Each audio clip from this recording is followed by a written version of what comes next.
Welcome to this plenary panel discussion, Accelerating Commitment to the Sustainable Ocean Economy. My name is Charles Goddard. I'm editorial director at The Economist Group. So increasingly, companies are making commitments to protecting and sustainably managing ocean resources, whether that's through their products, whether that's through their supply chains, or indeed through an engagement in the slowly gathering circular economy. There is a long, long way to go, I think, of course, but it really is important to recognize that a fair bit is happening, and also to ask what such companies need from others in their business ecosystems, whether those others be banks, investors, technology innovators, academia, or science. What can these potential partners do to help accelerate this commitment? And so we begin happily with such an example with Chloe, whose chief executive officer will give us a few thoughts on the road the luxury fashion house has been taking to greater sustainability. I'll then seek responses from our other panelists, and our other panelists are a bank, a scientist, and a technopreneur, to use the term loosely. And then we'll move into the second part of the discussion and conversation, where we will explore in more depth and breadth the influence each of these sectors can bring to move us more quickly towards a more sustainable ocean economy. So let me, first of all, introduce my distinguished speakers. Briefly, Ricardo, Mourinho, Félix, who's Vice President at the European Investment Bank. Vitor Vasconcelos, who is President of the Board, Interdisciplinary Centre for Marine and Environmental Research, often known as CIIMAR, and also Professor at the University of Porto in Portugal. Andrea Coutinho, who is the co-founder of Schizo, which is a social enterprise focused on the ocean, and Ricardo Bellini, who is Chief Executive Officer of Chloe, the luxury fashion brand I mentioned earlier. You'll find the full biographies of our panelists on the screen under this media player. And before I begin, let me also thank the Ministry of the Sea in the government of Portugal for supporting what I think is a very important discussion. Our warm thanks. So, straight to you, Ricardo Bellini. Could I ask you to make your brief thoughts and presentation to start us off? Ricardo. Thank you, Charles, and my pleasure to be part of this panel. My greetings to everybody. It's great to be here. So first, let me introduce why fashion in this panel. I asked myself the question when we were invited. Fashion is in many ways, and I don't know how much people knows about it, but it's essentially is a big contributor of the carbon emission today in the world. So it plays a big role in creating the problem, and it can play a big role in solving the problem as such. But also I think fashion, because of the cultural currency it has, the influence it has on society, the influence it has through its communication and its creativity, I think has the opportunity to strongly prove the value of sustainability and also play a role not just to finding solutions, but also to educate consumers.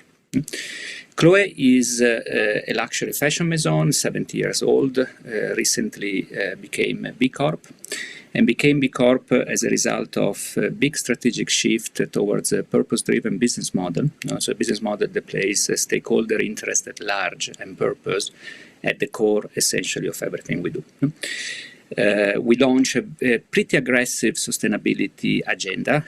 Fashion has to do with blue economy, but also especially with the problem of raw material. But our agenda is touching many aspects on environmental as well as social aspect, with an ambition of reducing our footprint, but on the other side, using the power of our business, the power of our procurement, and the power of our creativity to prove and show solution to the world on innovations that can be positive or can go in the right direction to solve issues. One of the projects that we wanted to present today is the Ocean Soul project. It's a shoe project that we launched with Chloe 6 months ago, which arrived in the market in March. Essentially, it's nothing else than a new shoes, a flip-flop. But the speciality of these new shoes is that it was designed in collaboration with Ocean Soul, which is an African NGO, that upcycle flip-flop collected from the oceans and from the coast and from the beaches.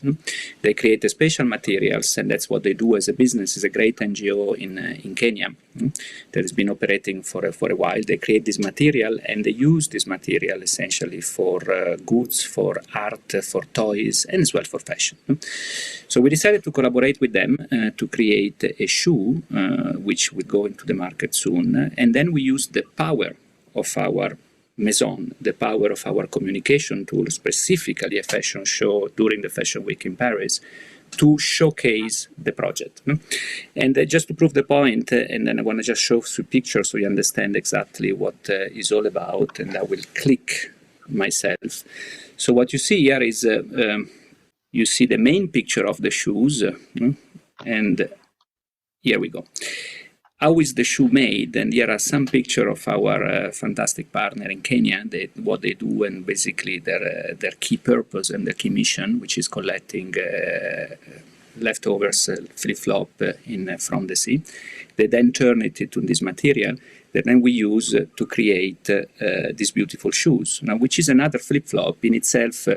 It's a small impact as a shoes, but what the impact was pretty powerful was to place it within a context of a major fashion show with all global media attentions, and use the power of our press and the power of our communication to discuss about the topic of plastic, the topic of oceans, and the topic of blue economy. So that's pretty powerful. We will go into the market in March, and this communication will continue vis-a-vis the consumer. And that's essentially has been the learning for us, and then we can open a discussion, say, yes, it's within the context of the size of our business in itself is a small project, but it wants to prove the point on how even a small project, how the power of social procurement from companies can truly make an impact and accelerate innovation and accelerate consumer awareness. That the way I would, and then I would open to the conversation with the group, and happy to answer any question. Thank you very much, Ricardo, and great to see a project like that, and great to see you engaging with suppliers in Kenya and outside of Europe. Before I ask my questions of you, Ricardo, I think I'm going to pass it on to our fellow panelists and just get their reactions to this first. And perhaps if I could come to Vitor Vasconcelos first and just sort of ask the very broad question. As a scientist and as somebody that's specifically engaged in trying to find solutions for the blue economy, do these kinds of approaches? And I think it's important, you mentioned, Ricardo, that this is very much about kind of sending a message more than sort of transforming your entire business. But it's very much about sort of communicating that message. Do these approaches to sustainability resonate with you, Vitor, and with your concerns about the state of the ocean at this point in time? Well, first of all, thank you very much. And I want to salute all the colleagues of the panel and everybody that is listening and watching us. This is a great example, I would say, in terms of the power of the communication of industries that are usually not well connected to the ocean. I think it's very important because most of the times when we think about blue economy, we think about transportation, we think about gas and oil, we think about fisheries, but we have to understand that the ocean can give us much more. And exactly the example that Ricardo showed, which is connected with the contamination of the oceans, is also a very interesting example because, as we know, if we don't do anything in terms of the pollution that enters the ocean, and most of the pollution comes from land activities, in 30 years we will have more plastics in the ocean than fish. And of course, we cannot eat plastic. So the opportunity of having an industry that uses the in this case, the plastics and the garbage that is coming from the land, to produce a new product and to use a recycled material that can reach a high-level market, I think for myself is a great example. And I believe that we should expand this type of examples, because the sea can offer us a lot more opportunities in terms of, and thinking about fashion, in terms of uses of the organisms. I can mention few examples from microorganisms that can be used as natural colorants and natural colors for the fashion industry. We can use the biological activity of many bacteria and algae that have, for instance, anti-inflammatory properties or UV protection properties to functionalize clothing. And that will be another great opportunity for the fashion industry. We can use natural materials for novel packaging. I would say new materials, for instance, like algae or aquatic plants, to produce also clothing, textiles and shoes, as it was the example. So I believe that the sustainability of the blue economy comes from one side for using for understanding and focusing on new uses of the resources that we have in the ocean, and of course for the utilization of the garbage and all this litter that we dump into the ocean to new uses. But we have to have a balance, because if we gave too much emphasis on this aspect of the use of the things that we dump into the ocean, we will not have enough power to stop this kind of action. So it's important to have this balance between using the things that we dump into the ocean, but at the same time to create opportunities to reduce the use of plastics, reduce the dumping of things that go into the ocean, from chemicals to physical material. And I think the scientists have a great also opportunity to answer to this challenge.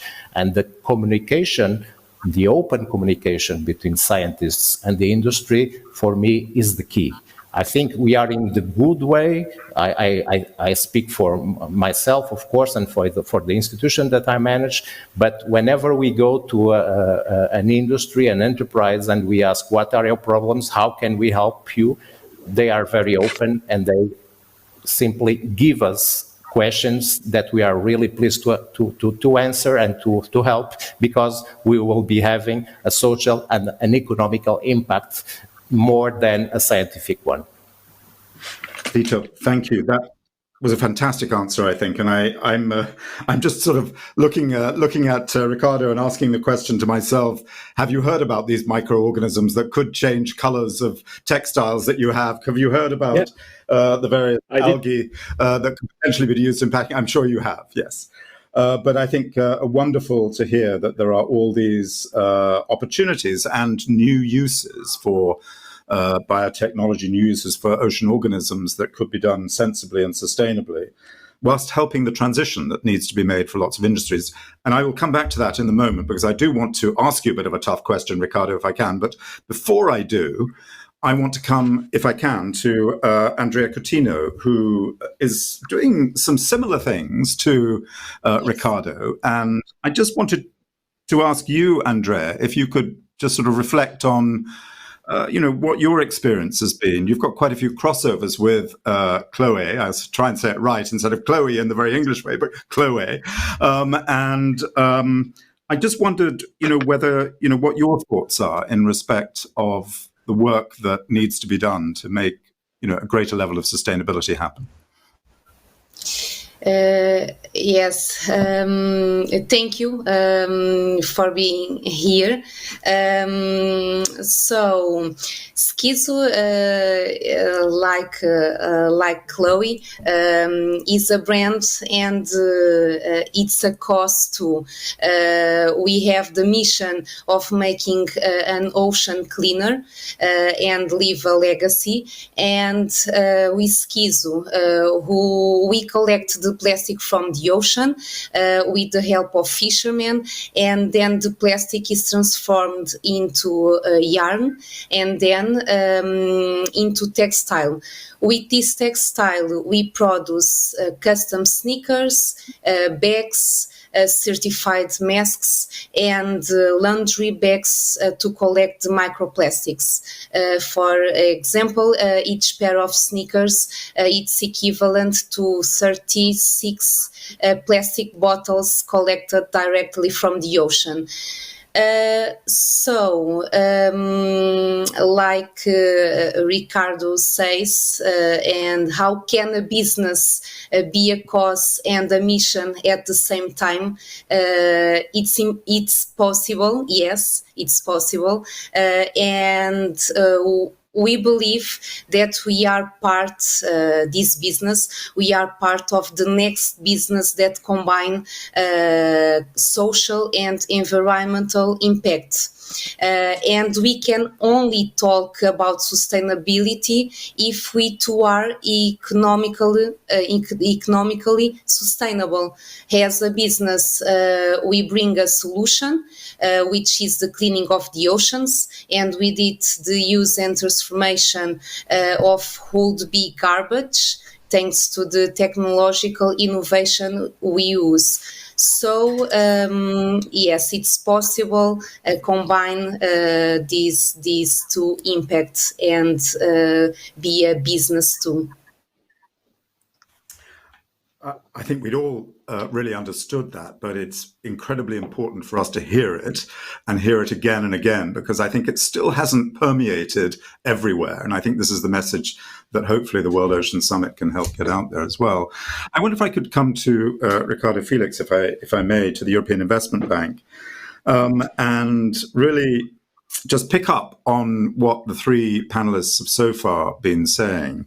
And that is really just sort of ask you where the opportunities are here. I mean, we've already heard of a number of opportunities, potential opportunities for capital, but one of the great challenges, and we've been in this space looking at this question for many years now, for over 10 years. One of the great challenges is finding the way to put capital together with the right projects. And it's incredibly difficult to do that at scale, I think. Can I just ask you, particularly with a focus on fashion, Ricardo, and what Ricardo and Andrea were saying, what opportunities do you see for a bank to be able to build on some of these extraordinary innovations and hopefully business models have been created? Well, thank you very much, Charles. I see a lot of opportunities even in this panel, because this is a very representative panel. We are speaking about the oceans and the seas, and you have 3 Portuguese and an Italian. So it's very representative of what is the role of the seas. Then all of us are Mediterraneans, very representative. And then you have R&D, meaning the university. You have 2 developers in a sector that is fashion. It can be more fashionable and close to what is everyday people's lives, and a bank. So we have everything to put the ecosystem to work. So I think that's the key question, how to put the ecosystem to work. And I see a lot of opportunities because people like Andrea, like Ricardo, they have understood something that I spent all the time preaching. Businesses that are not sustainable within 5 years should start planning shutting down. They will not survive. Whatever is the sector, if you're not sustainable with the trend that you are taking, consumers in 5 years will not want to buy something that is not sustainable. And that's what firms need to understand.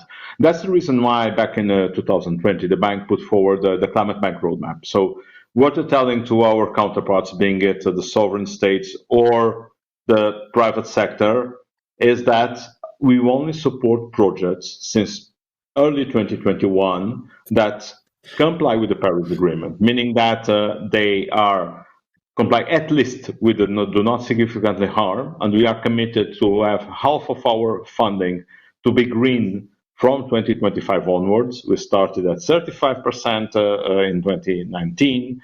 Last year, 2021, we were at 43%, and we have 2 years, this and the next, to reach the 50%, and you're going to get there. So our target is precisely companies like the ones of Ricardo and Andrea, and that's what you're essentially funding and targeting.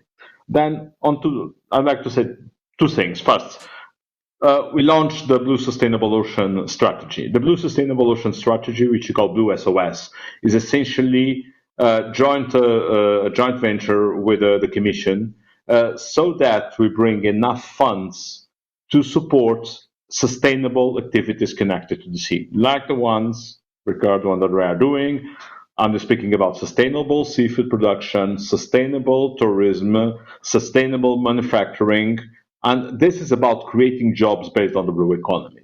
But at the same time, we have the Clean Ocean Initiative. The Clean Ocean Initiative started in 2018 with a joint venture between us, KfW, so the big German promotional bank, and the French. Then the Spanish and the Italians joined us in 2020, and just 2 weeks ago, the EBRD joined us in Brest, in the Brest Conference on the Oceans.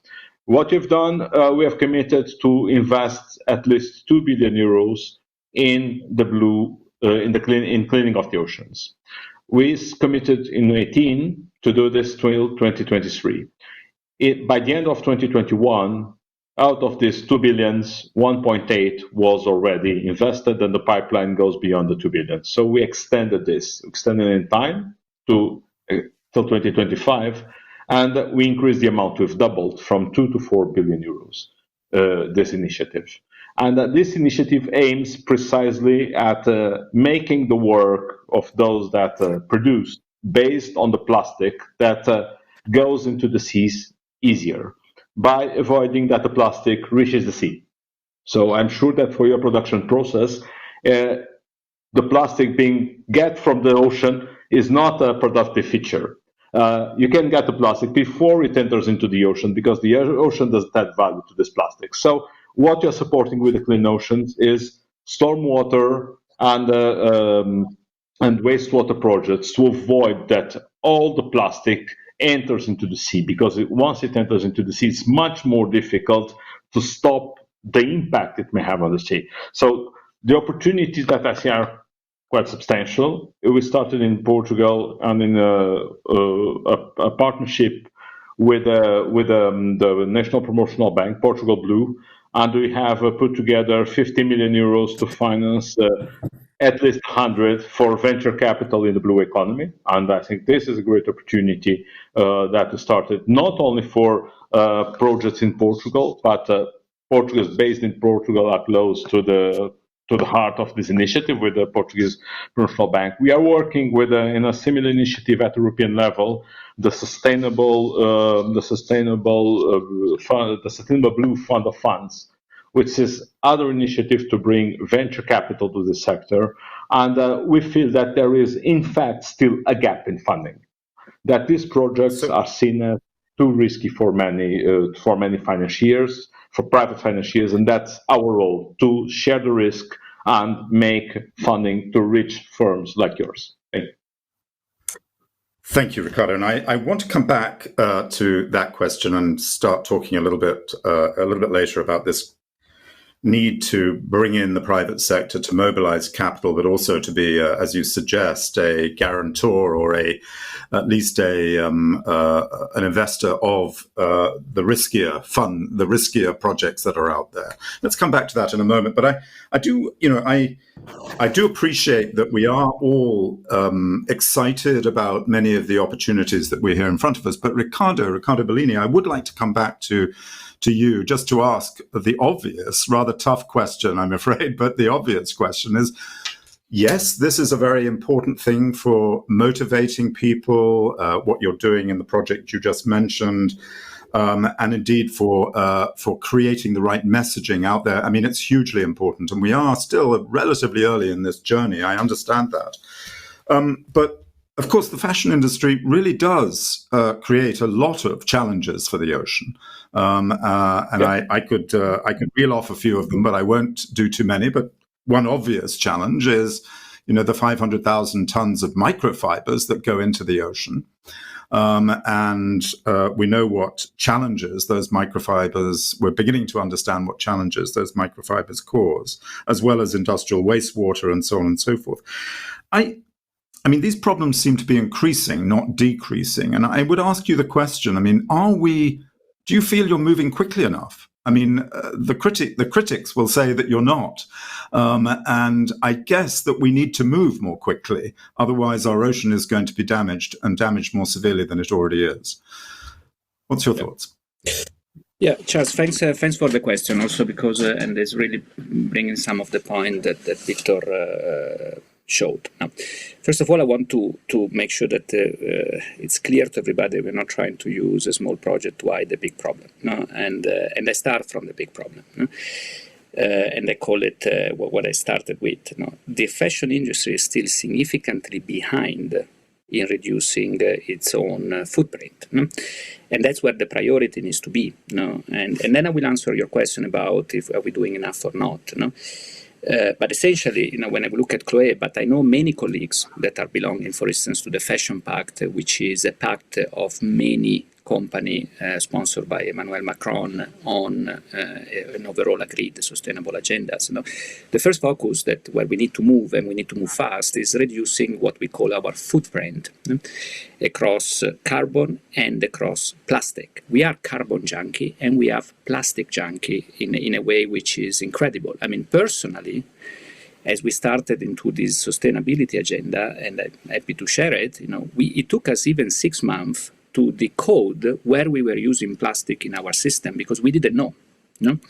And when I say, as you said, Charles, there are two problems with the fashion. One is the use of extensive use of plastic in all the chain, B2C, B2B, but also the use of microplastic in our fibers, that when they gets washed, release microplastic essentially, so plastic fiber essentially release microplastic into the ocean. So these are two big issues on how the fashion industry essentially impacts. So the first focus needs to be there, and I will elaborate. What I showed in the project is what I call the handprint of a company. So if one is reducing footprint, how can a company also drive his handprint? And it's about actually creating positive impact and using the power of a company, the power of a sourcing, the power of innovation to actually move from reducing the issues to actually try to find solutions and promote innovation and promote alternative ways that are more sustainable. I agree on this point that Ricardo was saying. This is not about ideal. This is about future-proofing a company for future success. If it's not going to be done, company will disappear. And I think a lot of company will disappear for the futures. No? There is, of course, a moral imperative. And we all know that there is a moral imperative. It's a collective challenge we all have. But there is a business need. And by the way, one of the biggest business proposition that as business leader we have, because today the cost of inaction is rapidly becoming significantly higher than the cost of actions. No? So if we don't address it, it's going to come back as a boomerang. No? When it comes to reducing the footprint, as Chloe, but I can talk also from the Fashion Pact, we have been taking strong pledges to eliminate by 2025 the use of virgin plastic. We will stop, by the way, by next month, it's just April 23, to sell any product that contains PVC. We are moving all our packaging to other solution that is not plastic, and so on. Now, the process, and that can be done, the issue in doing this, or the challenge, is actually the availability of alternative. The availability, if I don't want to use plastics, what do I use? And today there are not so many alternative at scale that can be used. And that's why I think it's extremely interesting, the mix of this panel, because the solution will come from there, will come from science, creativity, will come from financing, and will come from the courage and the vision of entrepreneurs like Andrea that will push new business model further. I think that's really that's really the challenge we have overall. And I think the question that every business we should ask, will in the future, will the world be better off because we do business in it or not? Today is not. Today actually we are making it worse. The business model of the future will be actually the very opposite. Business and private sector can accelerate significantly the positive impact to the world, and we have to move. We are not doing enough Charles, we are not doing enough. But there is momentum, and I'm extremely positive because over the last year, I've been seeing an increased level of awareness, of push, of momentum on legislation, on finance, on business, which is great. And the ultimate legislator will be the consumer. If we don't move, the consumer will decide and will actually define the law. So that's the exciting part, and that's the responsibility we hold as leaders. I think what you're saying is very true. I mean, there's a fine line, isn't there, between the power of the message and the image and the power of action. And indeed, we have to be conscious that at some point that has to move into action if we are ever to move to restore the health of the ocean. But let me just pick up on that point, if I can, Ricardo, and come to the other Ricardo, if I may, to the European Investment Bank, and just ask you to reflect. I mean, one of the challenges. The European Green Deal is an extraordinarily ambitious program, I think. And with many ambitious targets. But if you read the recent European Environment Agency report on the state of the seas, that many of the targets that were set prior to the Green Deal have not been met in relation to clean waters and in relation to healthy seas. And I mean, that's very worrying, I think, because it means that a number of things could be happening. The regulations may not be working, compliance may not be there, and, et cetera, et cetera. But can I just ask you, what does it say in a precautionary way to you about blue growth in Europe as an investment bank, that somehow these targets have not been met and we still need to meet them, and that you have a very, very important role in helping us meet that? Well, it tells a lot. It tells that we are not doing enough. It tells that we need to have the appropriate legal framework and incentives. And I fully agree with Ricardo when he says that the consumer will be the last legislator. That's particularly true for sectors like fashion or for direct consumer sectors. That's much less true when it comes to utilities, when it comes to the electricity you use, because the electricity doesn't come in a color, doesn't come with something that you identify. And for these sectors, you need to regulate, because that's the only way to ensure that what you get is what you want. And you need more information as a consumer to take those decisions. So I think it's very important that all of us, from the banks to the regulators to the firms, look through the value chain. And at EIB, for instance, for some project to be green, it doesn't need only to be green with a promoter. All the supplies of the project need to be green. You need to look through the whole project and see that all the upstream suppliers follow also sustainable rules. That's very important, because when you, in your company, when you bring the products, it's important that you use recycled waste, recycled products. But of course, it's also important that we ensure that all other supplies also do not significantly harm, because otherwise one compensates the other and then we fail the targets, as I was saying. So that's very important. Second, we are starting to create products at the bank, investment products, for which the conditions are linked to carbon elimination. We started last year with the first green financing to an Italian company operating in Spain, so to Endesa, which is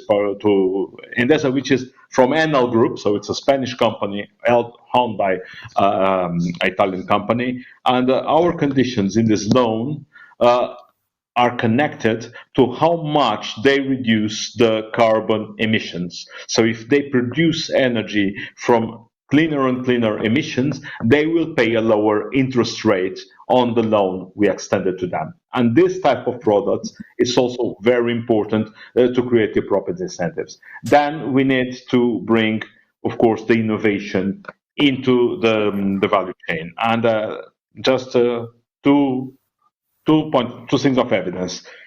2020, COVID-19, huge confinements, CO2 emissions declined 7%.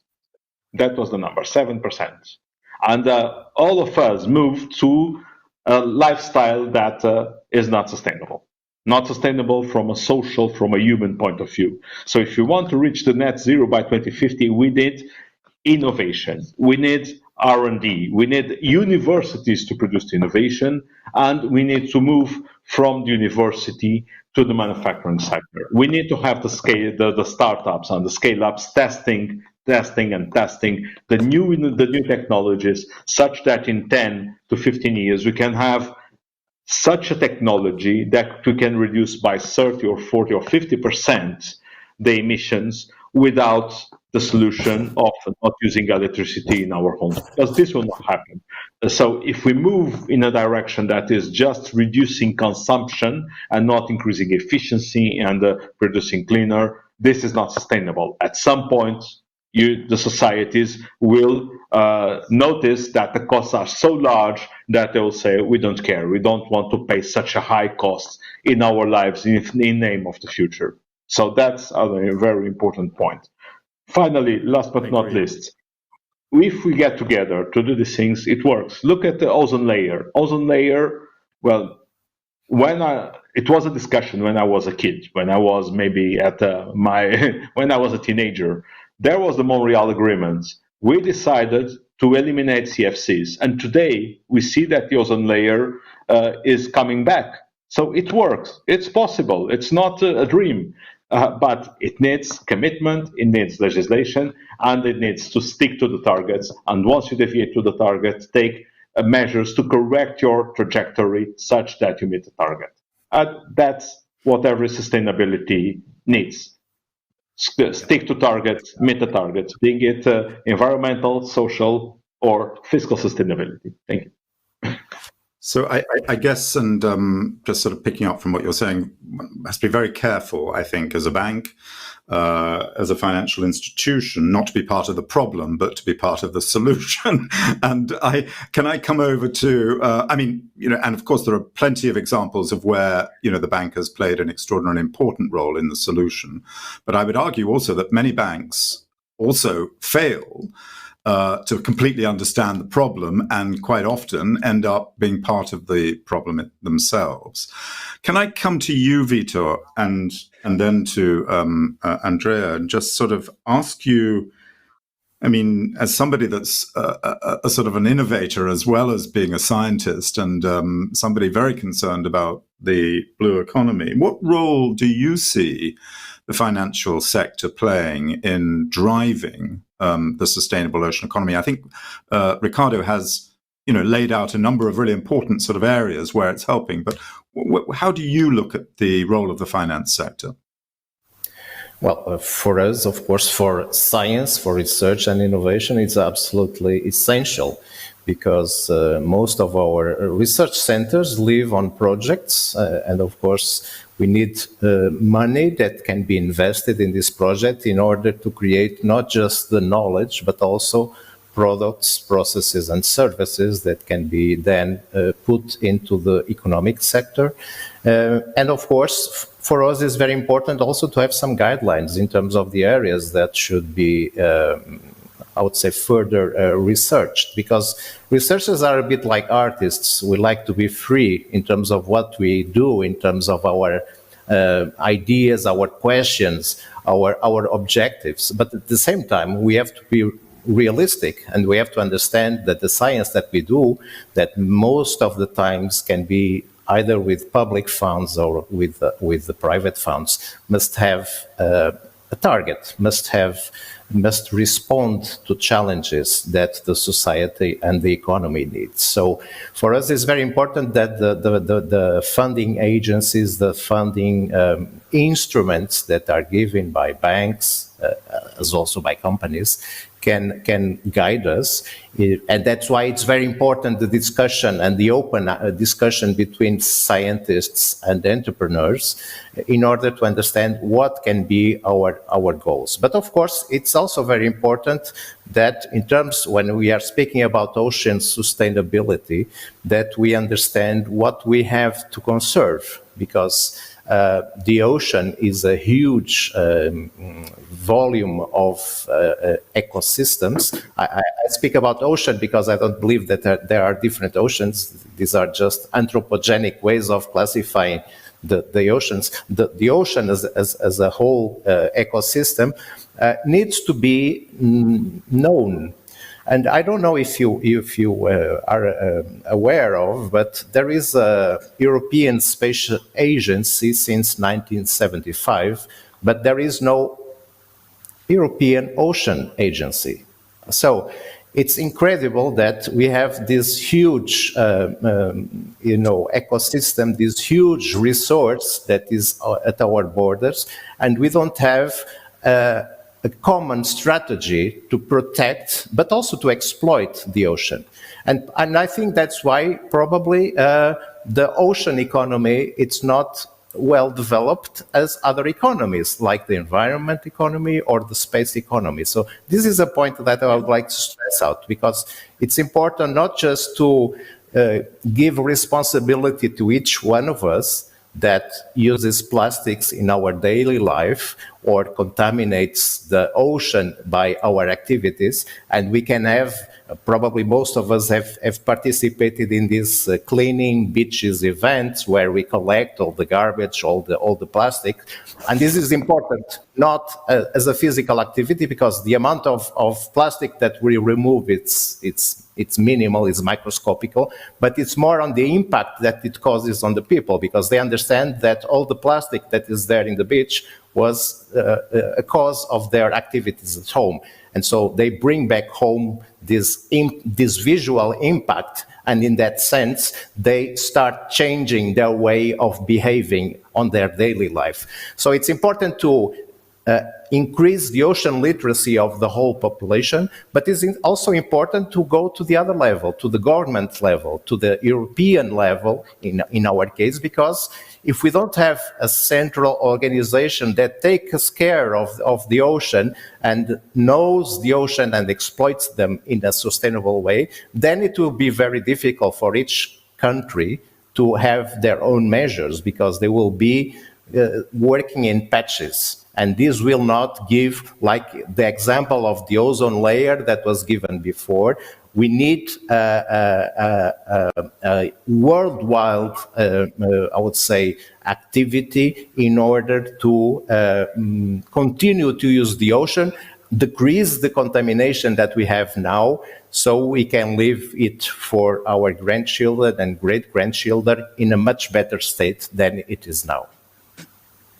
I fully agree with you. And this question of ocean literacy, I think, is a really, really important one. We are, and of course, the science that we need to bring to bear to understand the ocean better than we do. We are in the middle of launching a report on chemical pollution in the ocean, which is, a complement to the long-standing discussion around plastics. And of course, what we've found is, fairly shocking. But at the same time, what we've also found is that we still don't know very much about this problem, and we need to know more. And so the need for science and the need for investment in that science, I think, is extraordinarily important. If I can just come on, Andrea, to you, and just to continue this thought around the importance of having that investment, whether it's in, and that funding, whether it's in science or indeed in startups or in innovation. I mean, I know one of the things that you're particularly concerned with is the need for better supports for startups and for research and development. What role do you think financing and funding has to play in all of that, in driving that forward? Yes, one of the ways we can accelerate the blue economy is a better support for startups in all ways in this area to continue to do R&D and with that producing new products. Universities must be encourage the development of students themselves to develop ideas in blue economy solutions using all the technology and the know-how available in each country. startups with social and environmental impact, like Schizo, should have more benefits from the state. For example, I am not in favor of penalizing, for example, those who do not have any impact, but rather to benefit those who do, and this makes all the difference in the business future. Encouraging more environmentally friendly measures will always be the best way, and not the other way around as governments currently do, penalizing only those who do not. And educate, always educate the next generation. In the first place, is essential and very important. Educate, and not educate only with words, but with actions, with examples, and not just in school, but also in our home. And secondly, it is necessary as consumers to realize that it's possible to purchase products made with recycled materials of the same quality, or even superior, of a luxury product made with another material.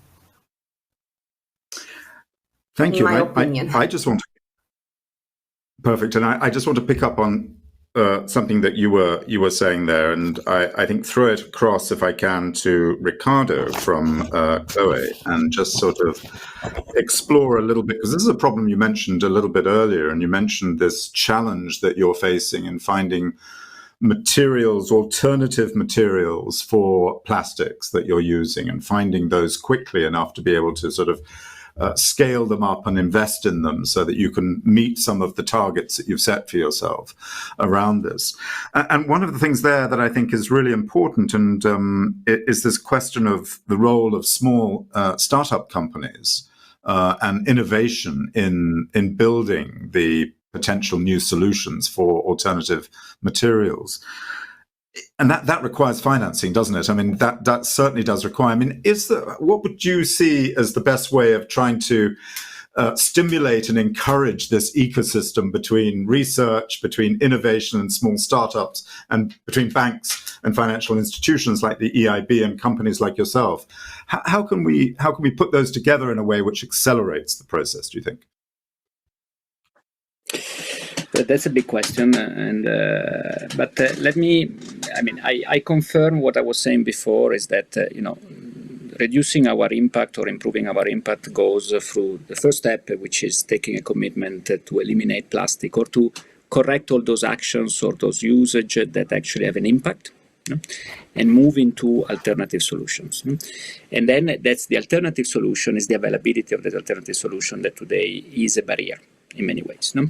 I think the way to stimulate it goes back to the traditional rule of demand and offer. And that's the dynamic that I think it's actually happening, and we need to create. On one side, in the moment in which you force, either by law or by the commitment of a group or a commitment of a single company, to stop the use of certain material, immediately the demand, the market for alternative material will grow. When the demand grows, then the question is, how do we stimulate the new economy? And it's happening in terms of, we just move all our polybags for transportations into a biocompost solution that last year did not exist. And we're having problem, of course, of that, but that is actually helping, is creating new segments of the market that did not exist. And let me say, that's why I keep on insisting that sustainability is the new economy in the future, and will create the new economy in the future. And that's where banks kicks in, because by supporting that innovation, by supporting those companies and upstream innovation, they can actually fuel that demand to happen, as it happened in the past, in the history of many markets in many ways. What Vitor was saying about, for instance, the use of microorganism from the ocean to create new fabric, new fiber, and so on. It's absolutely true. I just give an example on the different things, which is the use of mycelium, so the mushrooms. So in this case, nothing to do with basically the ocean, but it's a simple another example where 2 years ago it was a dream. Today you can produce a bag made of leather, or call it an alternative of leathers that come from mycelium. If new project in this direction will be funded, supported, there will be new offer, and I'm confident the company will jump on it. We are desperate to find a solution, and we are really desperate to do that and to support it.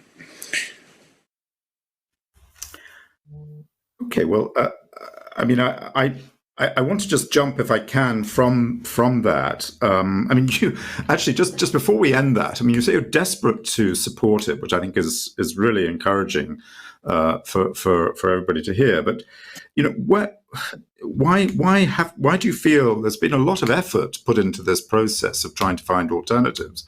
Why do you feel it hasn't quite materialized as quickly as people had hoped? Simply because of the pace of innovation and the R&D, that a new material that can replace plastic, either from a fiber point of view or from call it packaging point of view, needs time to be qualified. And you know what, I just give an example again, going back to mycelium. Is it exists, but what doesn't exist is the supply chain and the capacity of the supply chain to actually fulfill entirely the demand. No, yes, so I can produce 10 bags, but the reality I need to produce millions of bags, and that does not exist. It's as simple as that, but it will come. It will because the rule of demand will come. Governments can play a big help, I think, and banks, the systems. The financing, what Ricardo was saying, will be essential to fuel that type of economy, as they are. Not just in terms of fueling startups and fueling innovation and financing science, but rewarding those companies that actually are advancing towards the right sustainability agenda. So let me bring Ricardo, the other Ricardo, back into this discussion, if I can, and just reflect. I mean, you mentioned the financial instruments that the European Investment Bank is building, the Blue Invest Fund, and the essential role that the bank plays in sort of underwriting some of the risk that's involved in a lot of these early stage investments. Can I just ask you another question, which is related to that? But that is, how on earth do we then move from that stage to getting and mobilizing private sector capital into some of these projects so that they can be scaled? I mean, in plastics, that's a particularly challenging problem, but it's a problem across the blue economy, if I can call it that. Yes, well, that's a problem on the overall blue economy, and that's essentially an even broader question, which is the financing of innovation, not only for blue economy, but innovation as a whole.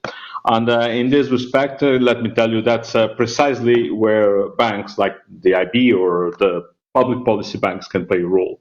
Because contrary to private banks, first, I used to say that we have the two more important factors for innovation: patience and risk-bearing capacity. Patience, because when you invest in innovation, the cash flows cannot come in the next 2 or 3 years. And if you are a public policy bank, you don't have the shareholders asking you for dividends the next months. They can wait. They are very patient. They can wait for years. And that's why the IB can extend loans up to 30 years in quite favorable conditions. The second thing is risk-bearing capacity. And I think I'll go in a bit in the way Andrea was suggesting. In Europe, we have a problem in dealing with a failure. Dealing with a failure in Europe, it's extremely hard. If you have a company, you try an idea, it fails, you are a loser, you are a disaster, you have insolvency process that takes the rest of your life. In US, they are much better in taking care of this, and this is a role for the policymakers, if you want more, for the governments and for the Commission. We need to have second chance. We need to have the right for entrepreneurs to move an idea that fails. That's how the humanity moves forward, by trying 5 ideas that fail and one great idea that succeeds and that change the world. Then, second, our great role is bringing public money and add up private money, crowding in private money. And the way we do this at EIB, being it with startups, scale-ups, or mid-caps, or even large corporates, is by having a very rigorous scrutiny of the project, such that the private sector knows that when we invest our money, we don't invest money to lose. We are a bank, we take risks, sometimes we lose money, as every bank, but most of the time things went quite well. And this creates confidence for private investors to join us and put their money. And that's how we leverage resources. That's how we bring €1 of our public money, because our shareholders are the 27 member states, how we transform this €1 into €8 in the economy, depending on the product. If it goes for venture capital, it can be much more. If it's for a standard loan, it's much less. But we always bring the private money in. And that's what is critical for innovation, because we are sharing risk. There is a project, there are many projects at startup level or at mid-cap level that Ricardo and Andrea are moving forward. Some of them are quite risky. If they go to their shareholders and ask for money, they'll say, well, you are crazy. Maybe I'm going to lose a half of this. Okay, but if you have the EIB or a public policy bank financing a half, if they will lose half of this, it's half of their half and half of my half, so this means much less. And maybe for your shareholders, this risk is bearable. So if we can split the risk, diversify the risk, and as a public entity, we can take risks and wait for enough time for innovation to deliver, this is important. Then one other thing, we spent all the time speaking about innovation. And when we speak about innovation, we are never happy with the innovation that we have. We always want cutting edge. I think it's important, of course, to have cutting-edge innovation. But where I fill the gap is in moving the innovation that exists at, let's say, prototype level, at demo level, and to scale it up, as you're saying, industrializing it. As Ricardo was saying, you have plastic, we have the material for 10 bags, but you need to produce 10 million. Well, that's where we need to enter as a bank, to boost this technology such that you accelerate this. That's what you're doing in many areas, in particular in green hydrogen. Green hydrogen will play a key role if you speak about renewable energy. That's what you want to do, to scale up green hydrogen. The technology exists, electrolysis, we all learn in the secondary school what electrolysis is. Apparently, since the 50s of the previous century, they know how to produce hydrogen out of electrolysis. The point is producing such a massive scale that it can be big enough to replace gas and oil. And in gas and oil, let me conclude by saying this, EIB does not finance any project that involves gas and oil. So we abandon completely fossil fuel projects. Thank you. Well, I'm sure we're all very glad to hear that. But let me just come. I mean, we've only got a couple of minutes left, and I did, want to just ask one more thing, and I think I'm only going to be able to ask it of Vitor if I can. But one of the, obviously, private sector capital is risk averse, and one of the ways in which that can be encouraged is by banks like EIB taking some of that risk off their plate. But also the other factor I think that's enormously important here is for governments themselves to set out a clear framework for the transition to sustainability. And of course, the European Union, I think, has done that in the Green Deal, and individual governments have done that. And indeed, Portugal has done that in relation to the blue economy by setting out a roadmap for the blue economy. Briefly, Vitor, I wonder if you would just tell us why that has been so important for the development, particularly of the biotechnology sector in Portugal, and what that lesson is for the rest of us. Well, thank you very much. Yeah, in fact, we established the roadmap for the blue economy about 3 years ago. And that was very important because it allowed us, first of all, to map the major players on the blue bioeconomy that most of the times are scarcely distributed, not just in terms of the country, but also in terms of the activities. So it's important, first of all, to map, to understand what are the challenges. And for this, of course, the industry is very important because they help us to understand the challenges in order to drive the science, the technology, and the innovation, and at the same time, to drive the actions for the next year. So the roadmap was a very important instrument, not just for us scientists, but especially for the entities, for the national entities, and the Portuguese government, especially the Ministry of the Sea, take in good attention this roadmap. And in fact, most of the guidelines for the next 10 years in terms of what will be the action in the sea were based in this roadmap. And this was only possible to the fact that all players were responsive to this strategy. I think that roadmap is really essential. And indeed, we've seen the high-level panel talk about national ocean strategies and encouraging all countries which have coastlines to be developing those national ocean strategies. I think without some sort of framework, it's going to be very difficult for us to move as quickly as we need to towards a really sustainable ocean economy. This was a fascinating discussion. I'm sorry we have to end it there, and I do apologize if I haven't been able to get everybody in all the time, but I do want to thank Ricardo, Mourinho, Félix from the European Investment Bank, and Vitor Vasconcelos from CIIMAR and the University of Porto, and Andrea Coutinho from Schizo, and Ricardo Bellini, of course, from the chief executive of Chloe. Thank you all very much. And it was a really lovely discussion. And please do stay tuned for those of us watching, those who are watching for the next session at the 9th Annual World Ocean Summit. Thank you very much for watching.